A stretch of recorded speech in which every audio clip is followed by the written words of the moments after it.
Halo rekan-rekan semuanya, kembali lagi bersama saya. Kali ini saya ingin melanjutkan pembahasan terkhusus mengenai Brain Network lagi. Dan lebih khusus saya ingin membahas tentang CBDC ya, yaitu Central Bank Digital Currency ya rekan-rekan, secara utuh ya. Di sini saya mendapatkan artikel yang sangat mantap sekali tentang CBDC ini, yang dikutip pada tanggal 19 September ya. Memulai dengan mata uang digital bank sentral atau CBDC. Mata uang digital bank sentral atau CBDC adalah mata uang digital yang diterbitkan dan peredarannya dikendalikan oleh bank sentral dan digunakan sebagai alat pembayaran yang sah untuk menggantikan mata uang. Biar rekan-rekan sampai di sini sekiranya rekan-rekan harus paham ya tentang pengertian daripada CBDC ini ya. Jadi di sini CBDC adalah mata uang digital.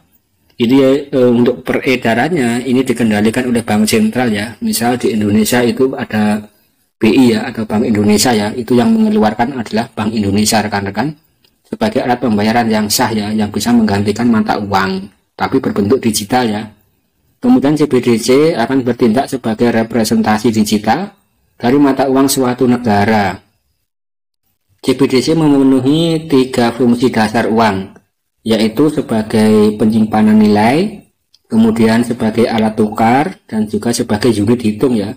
Saya rasa di sini untuk fungsi daripada CBDC atau ini ya, currency digital ya, ini juga harus berfungsi sebagai mata uang fiat yang lainnya ya rekan-rekan, tapi hanya bentuk digital saja ya, kurang lebih seperti itu ya. Kemudian bagaimana CBDC berbeda dari cryptocurrency ya? CBDC menggunakan blockchain pribadi. Identitas pengguna CBDC diikat ke rekening banknya, bertindak sebagai alat pembayaran seperti biasa, dan bank sentral dapat mengatur jaringan pasokan dan kuantitas. Sementara cryptocurrency menggunakan blockchain publik ya, dapat menggunakan identitas anonim, tujuan spekulatif, dan sistem pembayaran tunduk pada peraturan di setiap negara ya, dan badan pengaturnya adalah pasar jaringan uang atau elektronik ya rekan-rekan. Oke rekan-rekan, dan untuk memahami hal ini ya tentang CBDC ini ya rekan-rekan, karena di sini Indonesia juga akan menerapkan CBDC ya.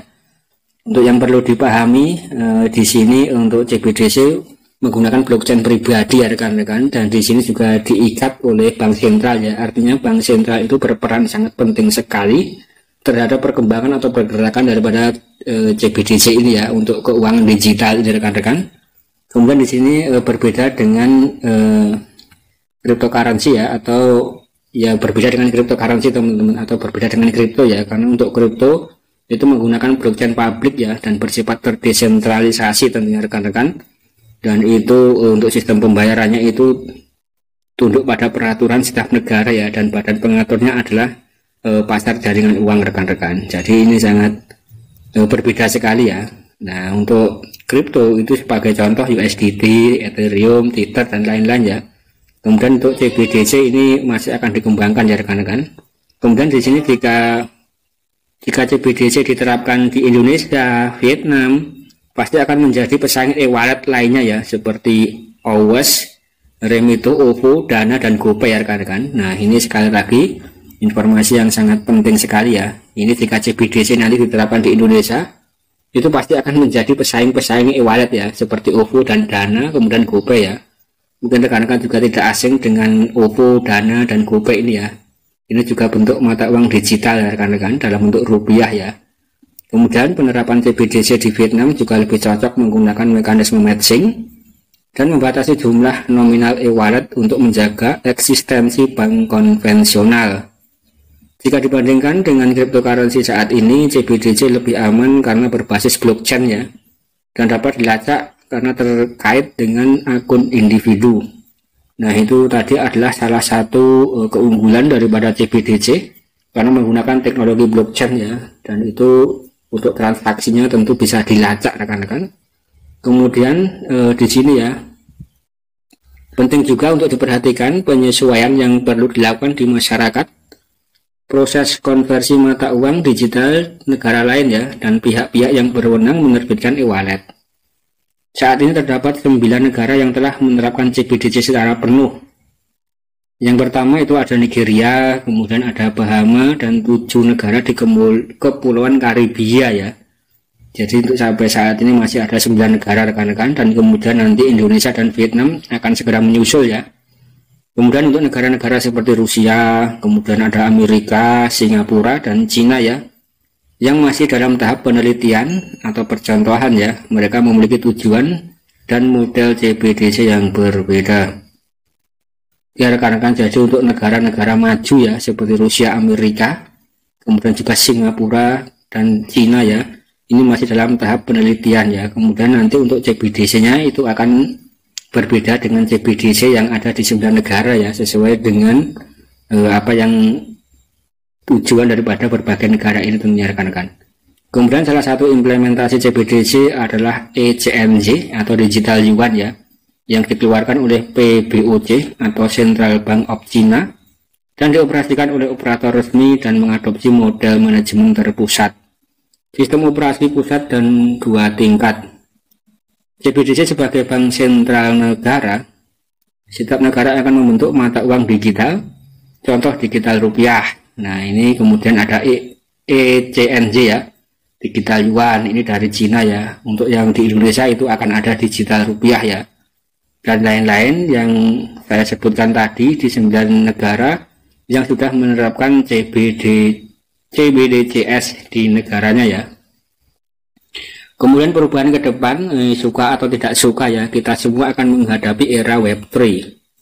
Nah ini informasi yang saya rasa sangat gandos sekali ya rekan-rekan tentang CBDC ini ya.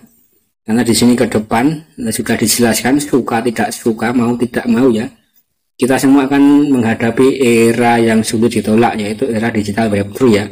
Karena untuk perkembangan daripada teknologi itu akan terus bergerak tanpa memandang siapapun, itu akan terus bergerak ya rekan-rekan. Nah itu adalah tentang teknologi blockchain dan juga tentang CBDC ya. Dan jaringan Pi ditunjuk oleh IMF sebagai mata uang digital global dunia di masa depan untuk mencegah tingginya tingkat inflasi saat ini di seluruh dunia. Jadi di sini juga ada peran penting daripada jaringan Pi atau Pi Network ya. Dan menurut informasi ini ditunjuk langsung oleh IMF teman-teman, ini tidak main-main ya. Jadi untuk jaringan Pi Network ini sudah ditunjuk oleh IMF secara langsung. Artinya di sini juga bersifat secara global ya, sebagai mata uang digital global untuk masa depan dan untuk mencegah tingginya tingkat inflasi yang saat ini ada di seluruh dunia ya. Jadi untuk tingkat inflasi di dunia itu memang sudah tinggi sekali rekan-rekan, karena untuk pemerintahan setiap negara ya. Rekan-rekan, untuk pemerintahan setiap negara itu selalu mencetak uang ya, setiap tahunnya itu selalu mencetak uang dengan jumlah yang tidak terkendali ya. Dan tentunya tidak sesuai dengan supply and demand yang ada di lapangan atau di pasar ya, yang itu akan menyebabkan inflasi yang sangat tinggi ya. Artinya jika rekan-rekan memiliki uang 1 juta pada tahun 2000 ya, itu bisa membeli, misal bisa membeli kambing 10 ya, dan pada tahun 2030 mendatang uang 1 juta itu hanya bisa membeli kambing, mungkin hanya dapat kaki atau kepalanya saja ya rekan-rekan. Nah itu namanya inflasi ya. Jadi untuk nilai intrinsiknya itu akan berkurang ya, karena semakin banyak dicetak untuk uang-uang itu ya rekan-rekan, seperti itu ya. Kemudian di sini untuk cryptocurrency memang berperan sangat penting untuk menekan daripada tingginya nilai inflasi ya, karena ini bersifat seperti emas digital rekan-rekan, kurang lebih seperti itu ya. Oke rekan-rekan, saya rasa sekian dulu konten dari saya tentang CBDC, tentang Pi Network, dan tentang yang lain-lain ya, terutama tentang jaringan Pi Network yang ditunjuk oleh IMF. Ini saya rasa sangat penting sekali, dan kemudian Pi Network akan menjadi mata uang global di masa yang akan datang ya. Bukan tidak mungkin Pi Network akan melebihi aplikasi-aplikasi penghasil uang di masa yang akan datang ya rekan-rekan. Dan saran dari saya selalu klik tombol petirnya dan selalu klik tombol petirnya ya rekan-rekan, dan jika rekan-rekan suka klik like ya, dan jangan lupa klik subscribe-nya. Terima kasih.